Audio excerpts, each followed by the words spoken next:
নবী করিম সাল্লাল্লাহু আলাইহি ওয়াসাল্লাম বলেছেন, মান আহসানা উযুআহুন্না, ওযু সুন্দরভাবে করবে। ওযুতে 4টা ফরজ, কিছু কি আছে সুন্নত আছে না, সুন্নত মোতাবেক ফরজগুলো আদায় করব সুন্নত তরিকায়, তাইলে ওযুটা সুন্দর হবে। তাইলে ওযুর নিয়ম শিখিয়েছেন নবী করিম সাল্লাল্লাহু আলাইহি ওয়াসাল্লাম সাহাবায়ে কেরামকে। সাহাবায়ে কেরাম দেখিয়ে দিয়েছেন। ওনার ওযু আছে, কিন্তু ওযু করে দেখাচ্ছেন শিখানোর জন্য। ওযু করে দেখাচ্ছেন, উঁচু জায়গায় বসে আলী রাদিয়াল্লাহু তাআলা ওযু করেছেন, কুফাবাসী দেখেছেন কিভাবে উনি ওযু করেন। সেই ওযুটাই তো ওলামায়ে কেরাম শিখাচ্ছেন আপনাদেরকে। 4টা ফরজ, এতটা কি সুন্নত, কিভাবে শুরু হবে, বিসমিল্লাহ পড়ে শুরু হবে, পানি অপচয় না হয় সেটাও কি করতে হবে, খেয়াল করতে হবে, পানির অপচয় না হয়।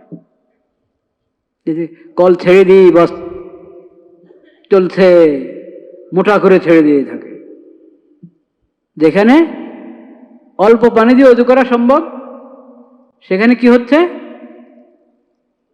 দেখা যাবে। যদি একটা বালতি, কলের নিচে যদি একটা বালতি দিয়ে রাখেন, ওযুতে আমরা যত পানি ব্যয় করি ওই পরায় বালতি ভরে যাবে। যদি বালতি দিয়ে রাখেন কলের নিচে আর আপনি ওযু করতে থাকেন, পরে দেখবেন যে বালতি ভরে গেছে, অথচ ওযুর জন্য দরকার সামান্য পানি। আধা লিটার পানির দরকার হয় না ওযুর জন্য, আধা লিটার পানির দরকার হয় না ওযুর জন্য। কিন্তু সেই ব্যবস্থা তো নিতে হবে, ব্যবস্থা নিতে হবে না। 1 নম্বর কথা হলো, এই কলের মধ্যেই কেন ওযু করতে হবে? হাউজ আছে, হাউজে করেন। একটা লোটা রাখেন, কল থেকে আপনি লোটাতে পানি নিয়ে লোটা দিয়ে করেন। আচ্ছা, সব সফরের অবস্থা সব সম্ভব নাও হতে পারে, কিন্তু আমার ঘরে বাড়িতে তো আমি এই ব্যবস্থা করতে পারি যে কল ছেড়ে দিয়ে ওযু করবো না, লোটাতে করবো। কল ছেড়ে দিয়ে যদি ওযু করি, কল ছেড়ে দিয়ে ওযু করলাম মনে করেন, তো সেটাতে আপনি করবেন কি বলেন? কল ছেড়ে দিলে চলতেই থাকবে। আপনি একটু শীতকাল বিশেষ করে একটু ডলতে হয়, পানি সব জায়গায় লাগে, একটু ডলা লাগে না? তো ডলাও চলছে, কলও চলছে। কেন? একটু কলটা ছেড়ে একটু পানি দেন, একটু পানি দিয়ে কলটা বন্ধ করেন, এরপর আপনি ডলেন, ঘষেন যেটা দরকার, হ্যাঁ, তারপর আবার কল ছাড়েন, হালকা করে ছাড়বেন। একটু সময় লাগলো, আর পিছনে মানুষ দাঁড়িয়ে আছে, লম্বা লাইন, তো একটু একবারই মোটা করে ছাড়লে তো ফায়দা নাই, কোনো ফায়দাই নাই। তো হালকার থেকে একটু একটু বাড়ান, ঠিক আছে, একটু দ্রুত যাতে ওযুটা হয়ে যায় সেটাও একটা ঠিক আছে। কিন্তু খামাখা আমি মাথা মাসে করতেছি, পানি নিলাম মাথা মাসে করতেছি, মাথা মাসে কান মাসে করবো, সময় লাগে কি লাগে না? ও কল চলছেই। পাও ধুতে, পাও ঘষতে একটু সময় বেশি লাগে, কিন্তু ওই কল ছেড়েই আমি পাও ডলাডলি করছি আর কল একবারে স্রোত। এগুলো খেয়াল করতে হয়, ফিকির করতে হয়। নবী করিম সাল্লাল্লাহু আলাইহি ওয়াসাল্লাম বলেছেন, ওযুর মধ্যে তোমরা পানির অপচয় করবে না। তো ওযুতে না করলে এমনি অপচয় জায়েজ হবে? ওযু নেক আমল, এটাতে অপচয় নিষেধ করা হচ্ছে, তাহলে অন্য জায়গায় পানিকে একবারে সস্তা মনে করি, যেহেতু মুফতি পেয়ে গেছি, একবারে সস্তা মনে করি আমরা, পানির অপচয়কে কোনো বিষয় মনে করি না। কোনো ক্ষেত্রে পানির অপচয় করা ঠিক না। এরপরে জিজ্ঞেস করছি, ইয়া রাসূলুল্লাহ, আমরা সমুদ্রের পাশে, হ্যাঁ সমুদ্রের পাশে, নদীও বলে নাই, কি সমুদ্রের পাশে, সমুদ্রের পাশেও থাকো তুমি, তাও অপচয় করবে না পানি, তাও ওযুর ক্ষেত্রে পানির কি করবে না, অপচয় করবে না। চিন্তা করেন, অপচয় না করে সুন্দরভাবে ওযু করবো, যাতে কোনো জায়গায় যেটা ধোয়া দরকার ওটা শুকনা কি না থাকে। এভাবে সুন্দরভাবে ওযু আদায় করব। ওযুর সৌন্দর্য হলো কিসের মধ্যে? ওটা সুন্নত মোতাবেক হওয়া, ফরজগুলো যথাযথ আদায় হওয়া, সুন্নত মোতাবেক হওয়া, এবং কষ্ট লাগছে এই শীতের মধ্যে কেমনে করি ওযু, হ্যাঁ, গরম পানির তো সব জায়গায় ব্যবস্থা থাকে না। আর কারো আছে গরম পানি লাগে তো কেমন অস্বস্তি লাগে, অস্বস্তি লাগে ওযু। নবী করিম সাল্লাল্লাহু আলাইহি ওয়াসাল্লাম বলেছেন, ইসবাগুল উযুই আলাল মাকারিহ, কষ্ট হচ্ছে, ভালো লাগছে না, অস্বস্তি লাগছে, ভিজাতে মনে যাচ্ছে না শরীরটা, তাও মনের বিরোধিতা করে নিজের কষ্টের দিকে না তাকিয়ে একটু অজু করো, সুন্দরভাবে করার চেষ্টা করো, কোনোটা যাতে শুকনো না থাকে কোনো জায়গা, ভালোভাবে অজুটা করো। এটা অনেক বড় নেকামল, ইসবাগুল উযুই আলাল মাকারি। অস্বস্তি লাগছে, কষ্ট লাগছে, তারপর অজুটা সুন্দরভাবে করা, এটা অনেক বড় কি। এক তো অজু দরকারই, আমার নামাজের জন্য দরকার, কোরআন স্পষ্ট করতে চাইলে অজুর দরকার, তোয়াফের জন্য অজু দরকার, সেই হিসেবে তো অজু করবো। কিন্তু খুদ অজুটাই স্বতন্ত্র একটা ইবাদত হিসাবে আল্লাহ তাআলা কবুল করবেন, এটার জন্য আলাদা সওয়াব দান করবেন আল্লাহ তাআলা। এই না যে নামাজের সওয়াবের মধ্যে এটা চলে গেছে বাস, না, অজুর জন্য আলাদা সওয়াব দিবেন আল্লাহ তাআলা। আর যদি অজু শেষে দোয়াও করি, আশহাদু আল্লা ইলাহা ইল্লাল্লাহ ওয়া আশহাদু আন্না মুহাম্মাদান আবদুহু ওয়া রাসূলুহু, আশহাদু আল্লা ইলাহা ইল্লাল্লাহ ওয়াহদাহু লা শারীকা লাহু ওয়া আশহাদু আন্না মুহাম্মাদান আবদুহু ওয়া রাসূলুহু, কালিমা শাহাদাত, এই যে বেটা আমি পড়লাম এটা হোক, বা এই অর্থের কালিমা শাহাদাত আপনি পড়লেন, তো আল্লাহ তাআলা জান্নাতের দরজাতে খুলে দিবেন। এরপরে অজুর সময় কত অনুভূতি মনে জাগ্রত করা যায়, কত অনুভূতি জাগ্রত করা যায়। অজুর দ্বারা গুনাহ মাফ হয়, তো আমি তওবাই করতে থাকি, অজু করতে করতে তওবাই করতে থাকি। আল্লাহুম্মা গফিরলি যামবি ওয়া ওয়াসসি'লি ফি দারি ওয়া বারিক লি ফি রিজকি। নবী করিম সাল্লাল্লাহু আলাইহি ওয়াসাল্লাম অজু করেছেন, নামাজ পড়েছেন, তারপরে এই দোয়া পড়েছেন, আল্লাহুম্মা গফিরলি যামবি ওয়া ওয়াসসি'লি ফি দারি ওয়া বারিক লি ফি রিজকি।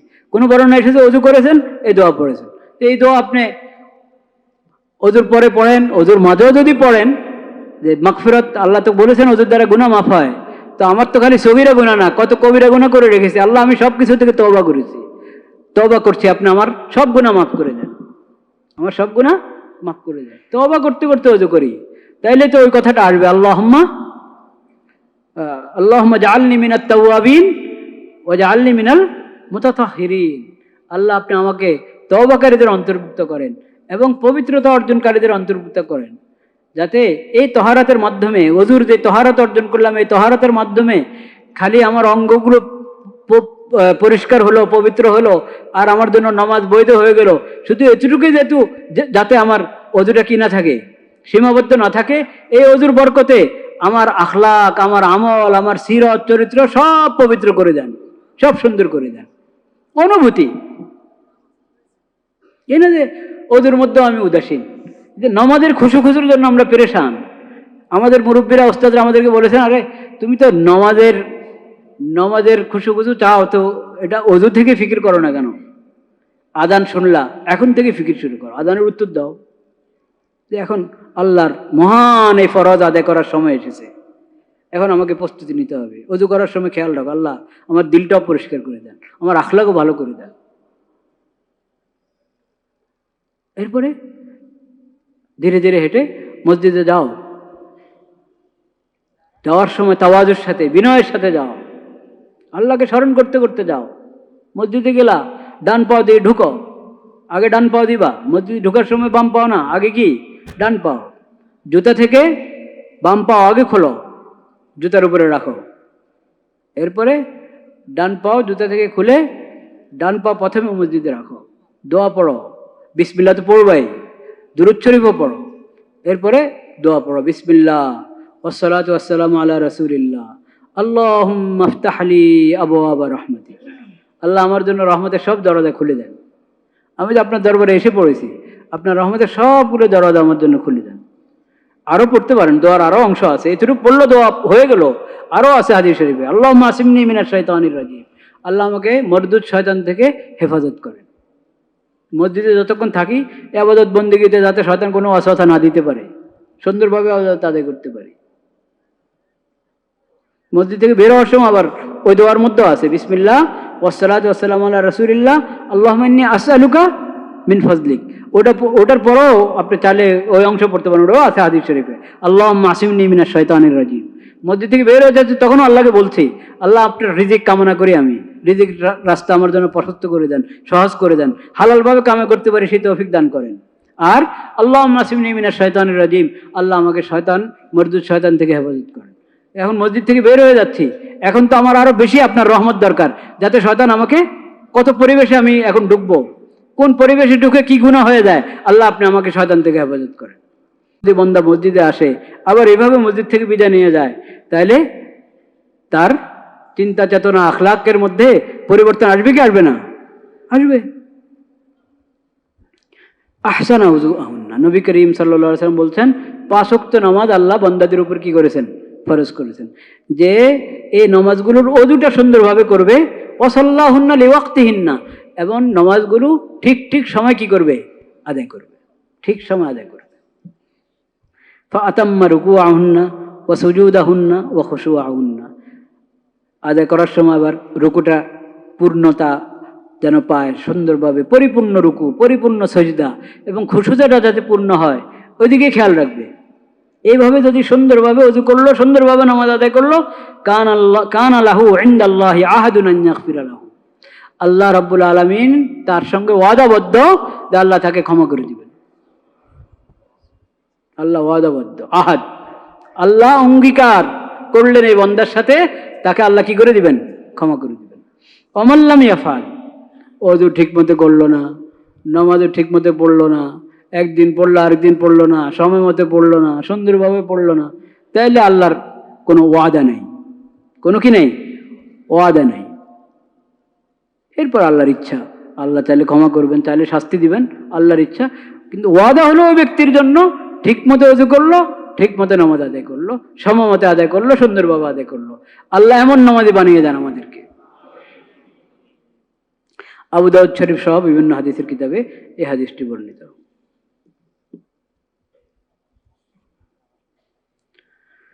আল্লাহ। আবু মাসউদ আনসারী রাদিয়াল্লাহু তাআলা আনহু, ওনাকে বলা হয়েছে হাদিসনা আন সালাতি রাসূলিল্লাহ সাল্লাল্লাহু আলাইহি ওয়াসাল্লাম, সাহাবী, আপনি তো রাসূলুল্লাহর কাছ থেকে নামাজ শিখেছেন, নবী করিম সাল্লাল্লাহু আলাইহি ওয়াসাল্লাম নামাজ দেখেছেন, তার কাছ থেকে নামাজ শিখেছেন, তো আমাদেরকে নবীজির সালাত শিখিয়ে দেন, দেখিয়ে দেন। ফাকামা বাইনা ইয়াদাইনা ফিল মসজিদ, দেখেন এখন নামাজ পড়ার ইচ্ছা না, নামাজ শিখানোর ইচ্ছা, হাতে কলমে দেখিয়ে দিচ্ছেন নামাজ। আমাদের সামনে দাঁড়ালেন মসজিদে, ফাকাব্বারা, তাকবীর, তাকবীরে তাহরিমা, এরপরে সানা, সূরা ফাতিহা এবং সূরা মিলান, ওগুলো তো আছেই। ফাকাব্বারা ফালাম্মা রাকা ওয়াদা ইয়াদাহি আলা রুকবাতাইহি, এখানে রুকুটা বিশেষভাবে শিখাতে চাচ্ছিলেন উনি, রুকু এবং সাজদা। ফালাম্মা রাকা ওয়াদা ইয়াদাইহি আলা রুকবাতাইহি ওয়াজআলা আসাবিআহু আসফালা মিন যালিক ওয়াজাফা বাইনা মিরফাকাইহি হাত্তা ইসতাকাররা কুল্লু শাইইন মিনহু সুম্মা ক্বাল সামিআ আল্লাহু লিমান হামিদা ফাকামা হাত্তা ইসতাকাররা কুল্লু শাইইন মিনহু সুম্মা কাব্বারা ওয়া সাজাদা ওয়া ওয়াদাআ কাফাইহি আলাল আরজ সুম্মা জাফা বাইনা মিরফাকাইহি হাত্তা ইসতাকাররা কুল্লু শাইইন মিনহু সুম্মা রাফা রাসাহু ফাজালাসা হাত্তা ইসতাকাররা কুল্লু শাই। লা ইলাহা ইল্লাল্লাহ। এরপর উনি রুকু দেখালেন। রুকু কিভাবে দেখালেন? আল্লাহু আকবার বলে রুকুতে যাবে, রুকুতে যখন যাব আমরা, তখন এই যে হাঁটু, দোনো হাঁটুর উপরে কি রাখতে হবে? দোনো হাত কিভাবে রাখবো? আঙ্গুলগুলো হাঁটুর নিচে থাকবে, আঙ্গুলগুলো হাঁটুর নিচে থাকবে।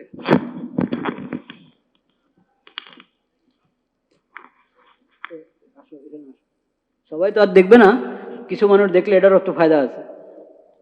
রুকুতে যাও।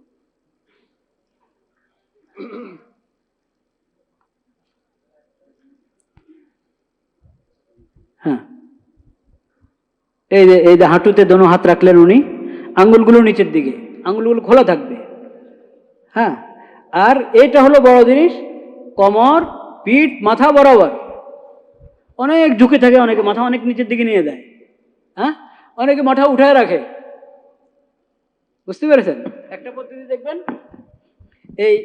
এইভাবে ঝুঁকে, অনেক ঝুঁকে দেয়।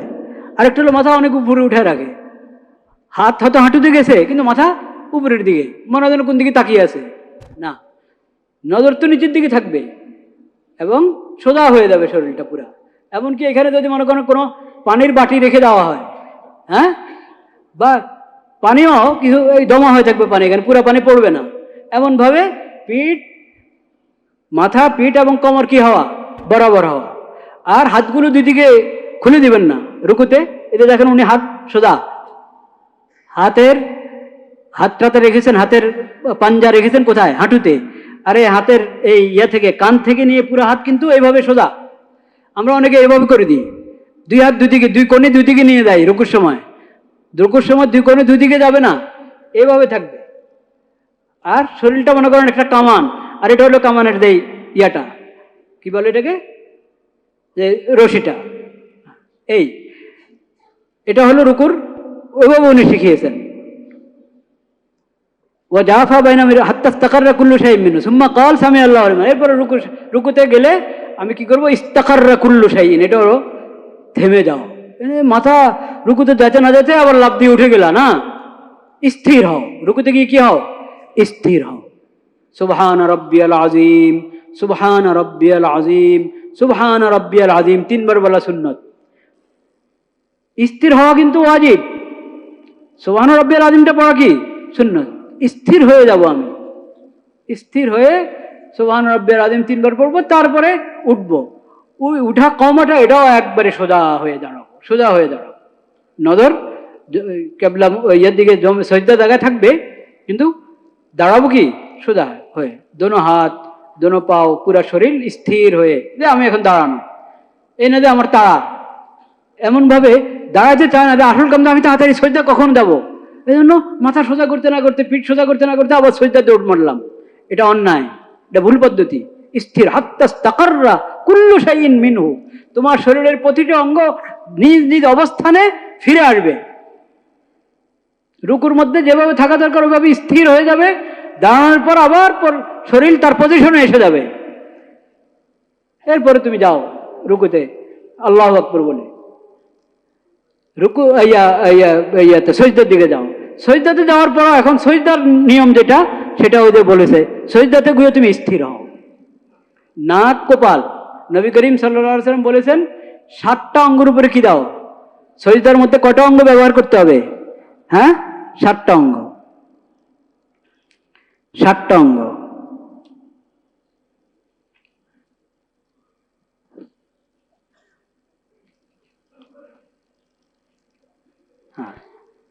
উমিরতু আন আসজুদা আলা সাবাতি আযম, নবী করিম সাল্লাল্লাহু আলাইহি ওয়াসাল্লাম বলেছেন, আমাকে আল্লাহ হুকুম করেছেন, আল্লাহর পক্ষ থেকে আমাকে হুকুম করা হয়েছে যাতে সজদাটা কটা অঙ্গের উপর হবে, 7টা অঙ্গ ব্যবহার হবে সজদার মধ্যে। এক হলো কপাল নাক, এটা একসাথে ধরা হয়েছে, কপাল নাক। অনেকে নাক উঠায় রাখে সজদাতে, কপাল লাগে কিন্তু নাক উঠায় রাখে। কপাল একটু হয়তো লাগে, আবার কতক্ষণ এভাবে করে ফেলে, মানে জমিনে থাকে না কপাল। আর নাক তো অনেকেরই থাকে না, নাক এবং কপাল উভয়টা জমিনে লাগবে, এটা সজদার একবার গুরুত্বপূর্ণ ফরজ। নাক উঠায় রাখলাম, কপালটা কোনো রকম লাগলো, সজদা পূর্ণ হলো না, অসম্পূর্ণ সজদা হলো এটা। এবং দোনো হাত কোথায় থাকবে, জমিনে থাকবে। দোনো হাঁটু কোথায় থাকবে, জমিনে থাকবে। আর দোনো পায়ের পাতা জমিনের উপর, আঙ্গুলগুলো কেবলামুখী যথাসম্ভব। 5 আঙ্গুল কেবলামুখী, অনেকে রাখতে পারে অনেকে পারে না, শারীরিক বিভিন্ন ইয়া থাকে। আর কারো আছে একবারই হয়তো হাঁটুতে ব্যথা, ওই পায়ের অন্যান্য ব্যথার কারণে পুরো করতে পারে না, যেটুকু পারে করবে, আঙ্গুল কিন্তু জমি উঠায় রাখবে না। অনেকে খেলতে থাকে সজদার মধ্যে, বুঝতে পেরেছেন, মানে দোনো পাও জমিন থেকে শূন্য, 1 ইঞ্চি আধা ইঞ্চি জমিন থেকে কি শূন্য, বা একটা বুড়ো আঙ্গুল যেটা, ওটা কোনো রকম লাগায় রাখে, বাকিগুলো খেয়ালে করে না। আঙ্গুলগুলো জমিনে থাকবে এবং আঙ্গুলগুলোর মাথা কেবলামুখী থাকবে। 5 আঙ্গুল না পারেন 4 আঙ্গুল তো দিবেন, 4 আঙ্গুল না পারেন 3 আঙ্গুল তো দিবেন। কারো কোনো আঙ্গুল একবারে ছোট থাকে, ওর চেষ্টা করলো 1 আঙ্গুল হয়তো জমিনে কি লাগবে না, সেটা তো ওজনের কথা। স্বাভাবিক নিয়ম, সজদার মধ্যে দোনো পাও এর পাতা জমিনে থাকবে, আঙ্গুলগুলো কেবলামুখী থাকবে, আর দোনো হাঁটু জমিনে থাকবে। দোনো হাতের পাঞ্জা কোথায়, জমিনে। এইভাবে রাখবেন, একবারই হাতের পিঠ করে উঁচা করে না, একবারই হাত আঙ্গুলগুলো এবং হাতের এই তালু এবং আঙ্গুলগুলো জমিনে লাগবে। শুধু আঙ্গুলের মাথা লাগতেছে আর তালুটাকে আমি উপরের দিকে করে রাখলাম, ওটা জমিনে লাগতেছে না, এটা সুন্দর তরিকা হলো না। তো 7 অঙ্গ ব্যবহার হবে কিসের মধ্যে, কপাল নাক একটা ধরা হয়েছে, মানে কপাল আপনার নাক কপাল লাগলো, নাক লাগলো না, তাহলে মনে হয় কিচ্ছুই লাগলো না। এটাকে এক ধরেছেন নবী করিম সাল্লাল্লাহু আলাইহি ওয়াসাল্লাম। 7 অঙ্গের মধ্যে কপাল, নাক, কপাল ইশারা করছেন নাকের দিকে, এই দোনোটা, এই দোনোটার একটা হলে সৈয়দের মূল কথায় শেষ। দোনোটা লাগবে, কপালও জমিনে থাকবে, নাকও কি জমিনে লাগবে। হ্যাঁ, নাক, হ্যাঁ দোনোটা, জি। তো আল্লাহ রাব্বুল আলামিন আমাদেরকে তৌফিক দান করেন যাতে রুকু সজদা সুন্দরভাবে কি হয়, কওমা জলসা সব সুন্দরভাবে হয়। সেটার জন্য আমার শিখতে হবে কি না? না দেখা দেখি, সব দেখা দেখি হলে হবে? হ্যাঁ, দেখা দেখি চলে না, দেখা দেখিতে সব বোঝা যায় না। এই জন্য দেখেন না, সাহাবায়ে কেরাম দেখিয়েও দিয়েছেন, বলেও দিয়েছেন। নবীজি দেখিয়েও দিয়েছেন, বলেও দিয়েছেন। তাহলে আমরা নামাজ শিখবো তো ইনশাল্লাহ। নামাজের দোয়াগুলো সহি শুদ্ধ হইতে হবে না ভুল হলেও চলবে? সূরা কেরাত যা পড়ি, সূরা ফাতিহা, সূরা ফাতিহার পর আরো যা পড়ি, এগুলো শুদ্ধ হইতে হবে না অশুদ্ধ হলেও চলবে? হযরত মাওলানা আবরারুল হক সাহেব হারদুই বহুত বড় বুজুর্গ, আল্লাহওয়ালা বুজুর্গ ছিলেন, হাকিমুল উম্মত আশরাফ আলী থানভী রহমাতুল্লাহির খলিফা। উনি বিদেশে সম্ভবত লন্ডন না কোথায় কোনো মেহমান হয়েছিলেন একবার। তো উনি এই এখন বাইরের থেকে আসলেন, তো লিফট উঠবেন, লেফট কেদার হয়, লেফট কেদার হয়, লেফট কোন দিকে ভাই, লেফট কোন দিকে? এখন ওনার মেজবান লজ্জা পেয়েছে যে আরে আমার হুজুর কি লিফট বলতে জানে না, লেফট লেফট বলতেছে, মানুষ কি বলবে।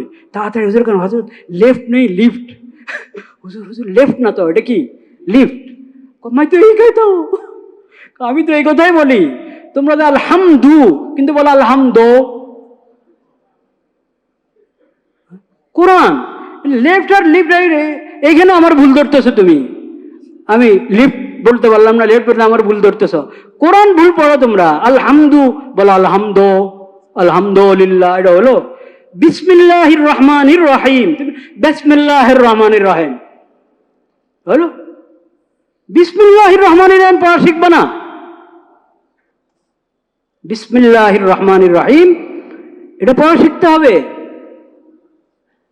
সূরা ফাতিহা শিখতে হবে, সহি শুদ্ধভাবে শিখতে হবে। ওখানে যেরকম ভুল ধরছ 1 2 বলতে হবে। টো বললে কি হবে? টো কেউ হাসেন, টো বললে হাসবেন কি হাসবেন না? হ্যাঁ, মুলবি আমার মতো মুলবি বললে তো আরো বেশি হাসবেন। তো টু বলতে হবে, টো বলা যাবে না। তো ওখানে কেন দো বলেন? আলহামদু, বিসমিল্লাহ। এটা তো হলো মদ, গুন্না এবং জের জবর কিভাবে উচ্চারণ হবে সেটা। এর চেয়ে বড় গুরুত্বপূর্ণ বিষয় হলো অক্ষরগুলো যথাযথ কি হওয়া, বের হওয়া। হা একটা, হা আর একটা হা। বিসমিল্লাহির রহ এখানে হা, বিসমিল্লাহি এটা হলো হা। এই দুটার পার্থক্য আছে কি নাই? আছে। এখন আমি হাকে বানাই দিলাম হওয়ার মতো, বাংলা হওয়ার মতো বানাই দিলাম হা কিন্তু বাংলাতে নাই, হা বাংলাতে নাই, ইংরেজিতেও নাই। তো আরবি বিশেষ অক্ষর যেগুলো, ওগুলো তো ভালোভাবে আমি মস্ক করে শিখতে হবে। তাহলে সহি শুদ্ধভাবে কোরআন শেখার চেষ্টা করবো কিনা? ইনশাআল্লাহ। আল্লাহ সবাইকে তৌফিক দান করেন, আমাকে, আমাদের সবাইকে তৌফিক দান করেন। ওয়া আখিরু দাওয়ানা আলহামদুলিল্লাহি রাব্বিল আলামিন।